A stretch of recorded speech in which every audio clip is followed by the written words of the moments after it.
High.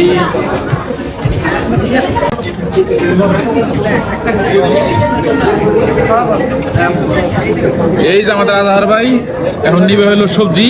হ্যাঁ, সবজি আর কাঁকড়া। মূলার সবজি। হ্যাঁ, যদি সাপের মাংস থাকতো তাহলে নিত। এই যে কাঁকড়া, এটা হচ্ছে কাঁকড়া, এটা কাঁকড়া, ঠিক আছে? এটা কাঁকড়া, এটাও কাঁকড়া। এটা কাঁকড়া, এটা ভালো কাঁকড়া, এটা ভালো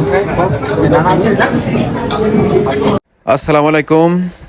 আমরা আছি এখন ঢাকা উত্তরা রয়্যাল কুজিন রেস্টুরেন্টে। সব মিলিয়ে এখানে প্রায় 170টার মতো খাবারের আইটেম আছে। সবগুলো একটু একটু করে নিয়েছি এবং ভারী খাবারগুলো আগে খেয়েছি। এখন থাই স্যুপটা খাবারের পর তখন মনে হয়েছে যে মিষ্টি জাতীয় কিছু খাওয়া উচিত। এখানে প্রায় 2-3 রকমের পায়েস আছে, আগে পায়েসটাই নেব, তারপর আবার স্যুপ খাবো। স্যুপ খাওয়ার পর সেকেন্ড রাউন্ড শুরু করতে হবে।